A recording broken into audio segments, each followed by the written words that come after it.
प्रणाम सभी को। इंसानी जीवन जितना हमें दिखता है, जो हमें अपनी आँखों से दिखता है, क्या उतना ही है? क्या इंसानी जीवन इतना ही हो सकता है कि आप आए हैं, बस भोगे पड़े हैं, आप बेइंतहा संभोग कर रहे हैं, सेक्स कर रहे हैं, मस्टरबेशन कर रहे हैं या हंस-मुठैन कर रहे हैं? क्या ज़िंदगी इतनी हो सकती है कि आपने हर चीज़ को जीत लिया, आपने लाखों का ढेर लगा दिया? क्या ज़िंदगी सिर्फ इतनी है?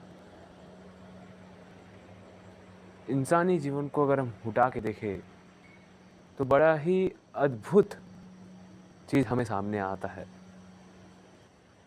और वो कुछ इस प्रकार रहता है कि जिन्होंने भी हिस्ट्री बनाई है, इतिहास बनाया है, वो बड़े ही अजीब टाइप के किस्म टाइप के लोग रहे हैं, या कहें कि इंसानी जो हिस्ट्री उसने लिखी है वो बड़े ही अजीब टाइप के लोगों द्वारा बनाई गई है।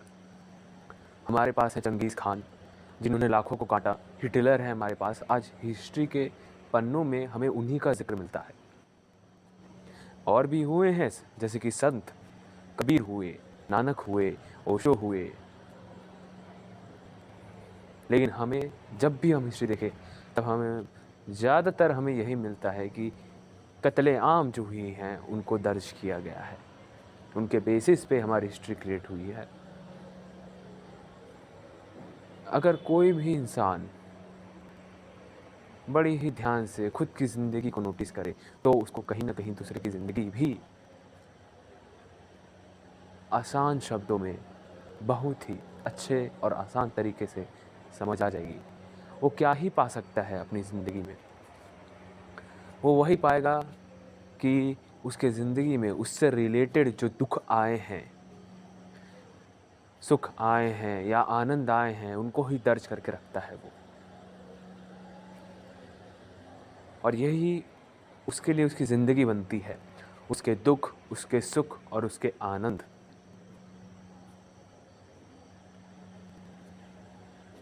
और अगर हम ध्यान से देखें तो इंसानी जीवन के अलावा और कोई जीवन है हमारे पास, तो उसमें भी सब है, उसमें भी यही सब है।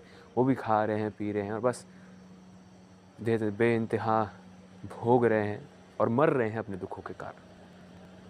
जब मैं इंसानी जीवन को देखता हूँ तब मुझे एक ऐसी पॉसिबिलिटी दिखती है जो शायद ही किसी और के पास अवेलेबल है। वो पॉसिबिलिटी मैं कह नहीं सकता कि उसका अंत कहाँ है, मुझे अंत नहीं दिखता, मुझे बस एक अनंत की शुरुआत दिखती है। और अगर कहूँ उसका अंत कहाँ होगा तो कहने के लिए कह सकता हूँ कि जहाँ से शुरुआत है, लेकिन हम ये भी नहीं कह सकते शुरुआत कहाँ है। मैं इंसानी जीवन को एक अनंत के रूप में देखता हूँ, एक अनंत से उसके रिश्ते के रूप में देखता हूँ। और यही हमेशा मैंने पाया है। हर इंसान, मैं कहूँ भी कैसे हर इंसान, क्योंकि यहाँ मुझे कुछ नहीं मिलता जिसको मैं कह सकूँ कि मेरे अलावा कुछ है।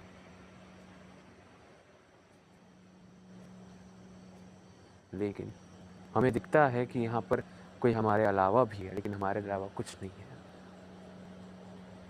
मैं आज एक मूवी या कहें एपिसोड्स देख रहा था कंटिन्यूसली, जो थे एक सुपर हीरो के फिल्म पे बेस्ड, फ्लैश। और वो देख के मैं बड़ा हैरान हुआ कि जो उनकी ज़िंदगी के जो स्तंभ हैं, जो उनकी ज़िंदगी बनाते हैं, वो ज़्यादातर एक विलन से फाइट करते हुए हैं। वो दुनिया को बचा रहे हैं या कहें लोगों को बचा रहे हैं। जब मैंने उसको देखना चालू किया तब मैं बड़ा हैरान था, क्योंकि उसमें मैंने एक पॉसिबिलिटी देखी जो आज इंसानों में है। मैंने वहाँ पर वो चीज़ें नहीं देखी जैसे कि आप छोटी छोटी चीज़ों के लिए रो रहे हैं। बेशक वो एक फ़िल्म है, लेकिन उसमें मैंने देखा कि इंसान का एक बढ़ाव है। वो जो हो सकता है उससे कुछ आज जो है उससे वो कुछ बड़ा हो सकता है।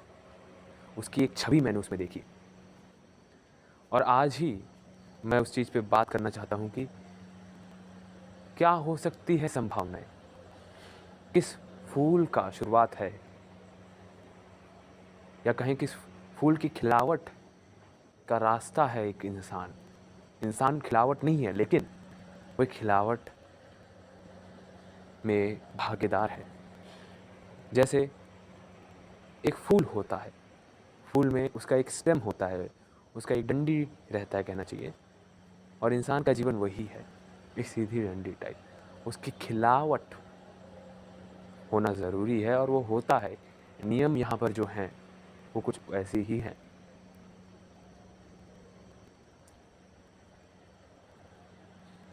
और आज उसी पे अपन चर्चा कर रहे हैं कि कैसे उन पॉसिबिलिटीज़ को हम खिलने में मदद कर सकते हैं।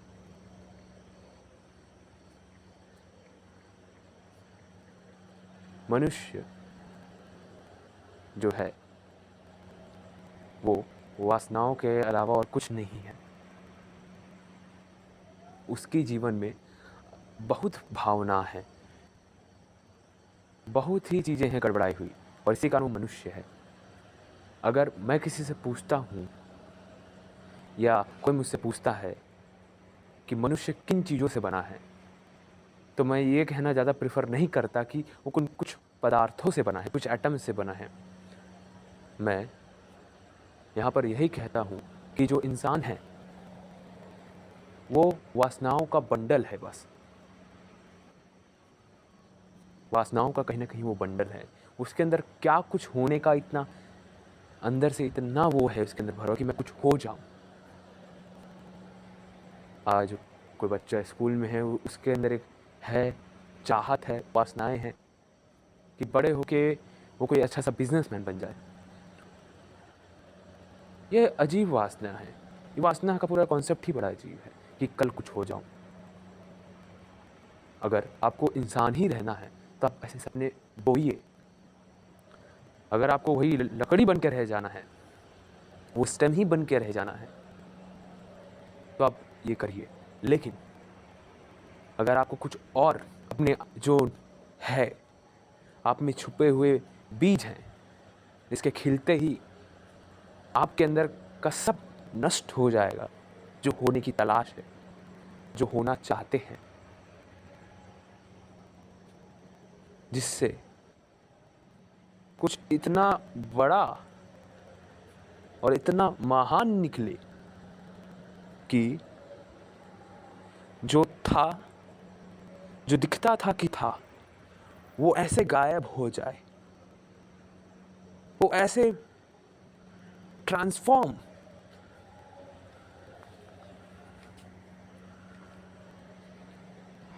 सही होगा कि कहना कि ऐसे इस तरीके से गायब हो जाए कि जैसे था ही नहीं, जो है भी नहीं और जो होगा भी नहीं। उस पे आज हम बात कर रहे हैं। मैं इन मनुष्य या जो भी मेरी आवाज़ सुन पा रहे हैं और समझ पा रहे हैं या सुन ही पा रहे हैं, उनको बताना चाहता हूँ कि कैसी संभावनाएं हैं। एक असीम संभावनाएं हैं जो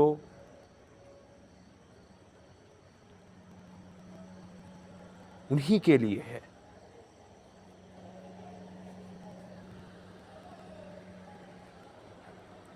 और उसके लिए मैं कुछ ऐसी चीज़ें उन्हें बताना चाह रहा हूँ जो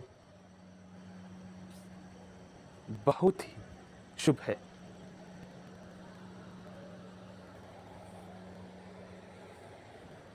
सूक्ष्म सूक्ष्म जीवन, सूक्ष्म जीवन, ये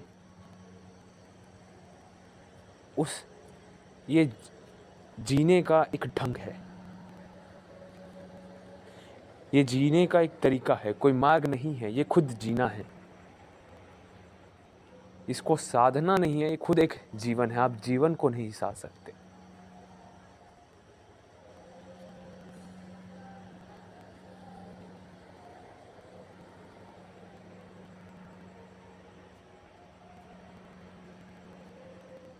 है क्या ये? इस चीज को आप समझते हैं?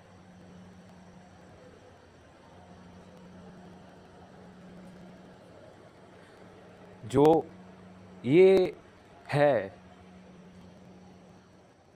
पहले ये समझना ज़रूरी है कि इसके विपरीत क्या है, फिर ये अपने आप आपको क्लियर होना चालू हो जाएगा। जो एक इंसानी जीवन है, उसके अंदर जो उस जीवन को बनाती है वो उनकी भावनाएं होती है, जो वो फील करते हैं, जो महसूस उनको होता है, और जो दूसरा होता है वो उनकी सोच रहती है। और ये दोनों मिलके, या कहना चाहिए कि एक और चीज़ होती है जो उनका शारीरिक शरीर होता है। शारीरिक क्षण, शरीर और उसके काम, मन, उसकी सोच, भावनाएं, या कहना चाहिए जो महसूस हो रहा है उनसे, उसके फीलिंग्स।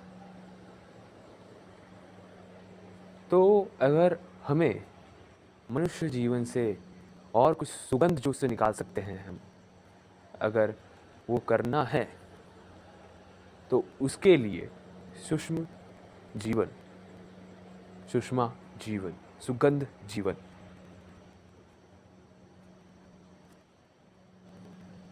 की उत्पत्ति करनी पड़ेगी। एक पहली चीज़ जो आपको समझ आती है या दिखती है वो है खुली आंखों से। आप खुली आंखों से पूरे अपने इस जगत को देखते हैं। आप जब भी खुली आंखें रखते हैं, आपको दिखते हैं कुछ ऑब्जेक्ट्स, कोई लड़की है, कोई कार है। फिर आप अपनी आंख बंद कर देते हैं और फिर आपको मिलती है अपने अंदर की थॉट्स।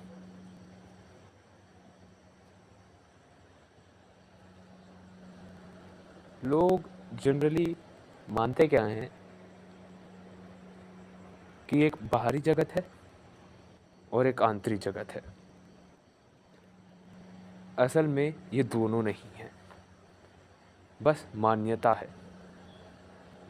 जैसे कि पॉइंट ए से बी तक अगर मैं एक लाइन खींचूं और मान लो वो लाइन इतनी पतली खींचूं कि आपको दिखे नहीं, बस वो 2 पॉइंट आपके लिए रह जाए, तो जो पॉइंट बी है वो लग सकता है अलग है ए से। लेकिन जानने वाली बात यह है कि आपने पेपर में एक जगह लाइन खींचा तो जो शुरुआत थी वो ए थी और अंत थी वो बी थी। अगर आपको वो लाइन कनेक्ट करने वाली नहीं दिख रही तो आप बोलते हैं कि दोनों अलग हैं।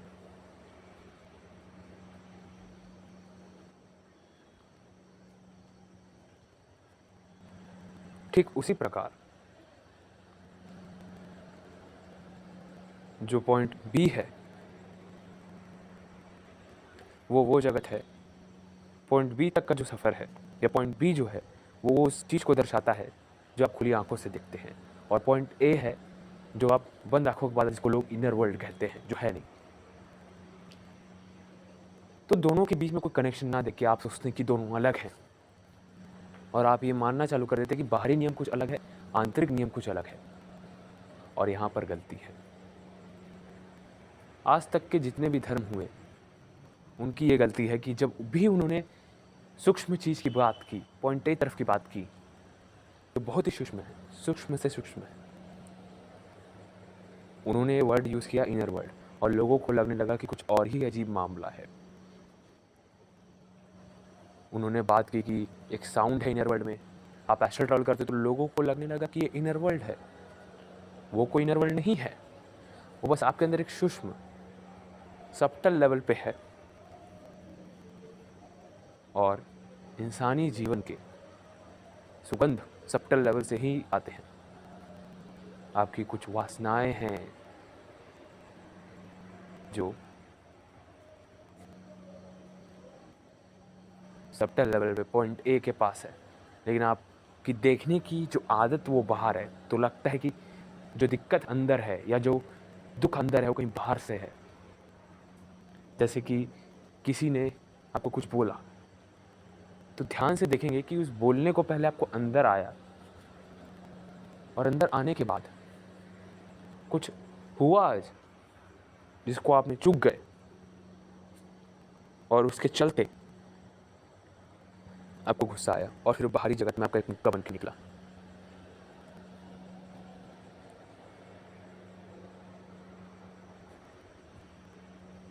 और यही दिक्कत हुआ।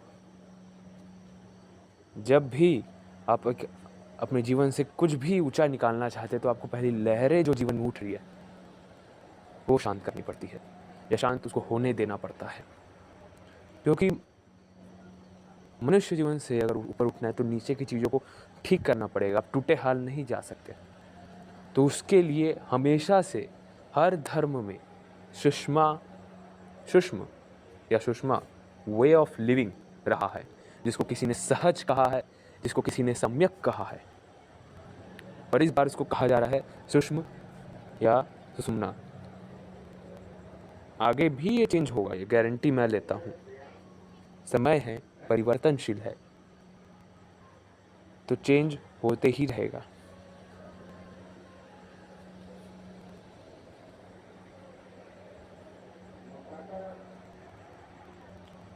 ये वही है जिसको कबीर ने सहज कहा है, अष्टवक्र ने सहज योग कहा है।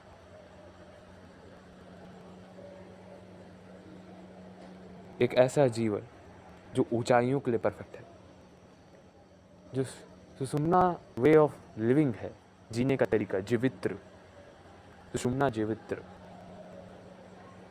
जीने का तरीका। उसमें आपके अंदर, कहने के लिए आपके अंदर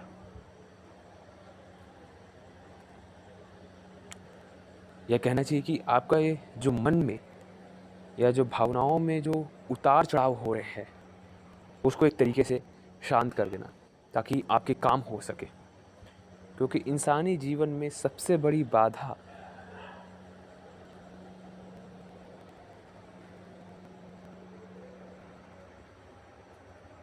जो हमेशा से रही है वो ये रही है कि वो कुछ भी ऊंचा करना चाहिए, कुछ भी काम करना चाहे, तो अंदर इतनी उसकी वासनाएं हैं कि उसे काम करने नहीं देती। मजिस्ट्रेट है, वो कुछ काम कर रहे हैं, लेकिन अंदर किसी चीज़ को लेकर आज भी एक खौफ है, वासनाएं हैं किसी के प्रति। किसी को मारने का मन करता है, किसी को गले लगाने का मन करता है, किसी को उनके साथ, किसी को उनको कुछ करने का, चूमने का, गले लगाने का मन करता है, और काम नहीं हो पाता। कोई एकदम देखिए किसी प्यार करने वाले को, वो कुछ और कर ही नहीं पाता सिवाय आगे वाले के सोचने के अलावा, और इसमें कोई भी काम नहीं हो सकता। अगर हमें कुछ ऐसा चाहिए, हमें कुछ ऐसा कुछ खड़ा करना है, या हमें कुछ आगे बढ़ना है, तो मनुष्य जीवन की जो चीज़ें हैं जो रोके रखी हैं उसको इतना शांत कर दे, तो उसको शांत होने दे कि वो दिक्कत ना करे। क्योंकि अगर कांटा लगा है तो उसको निकालना बहुत ज़रूरी है। हम उसके कांटा के साथ दौड़ नहीं सकते। खून निकलेगा, वक्त निकलेगा, जो दिक्कत है।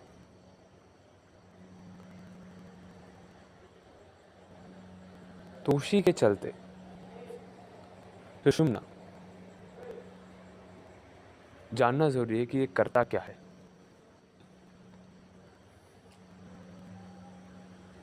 क्यों इसको करना है? क्योंकि इससे एक चीज जानना जरूरी है कि जितनी भी आपकी लहरें उठ रही हैं आपके जीवन में सुख दुख की, वो इसको उठने नहीं देगा।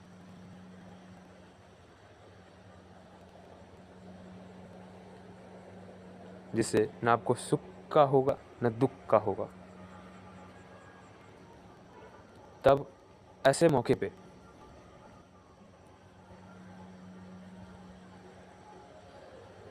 कुछ बड़ा यहाँ से निकल सकता है। ना आपको आगे जाने का कुछ होगा, आप फिर कुछ और बन जाऊं करके, ना कुछ रहेगा कि पास्ट में कुछ हो जाऊँ, पास्ट में कुछ है जो आपको आज के होने में दिक्कत कर रहा है।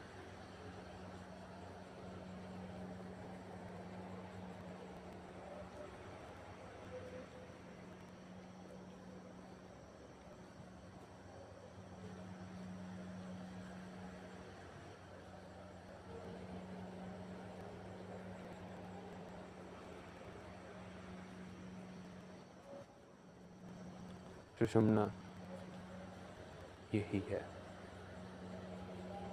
वो आपको अभी में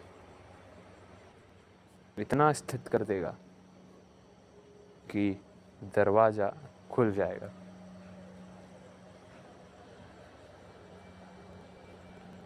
और इस पे एक सिस्टमेटिक वे पे हम बाद में बात करें।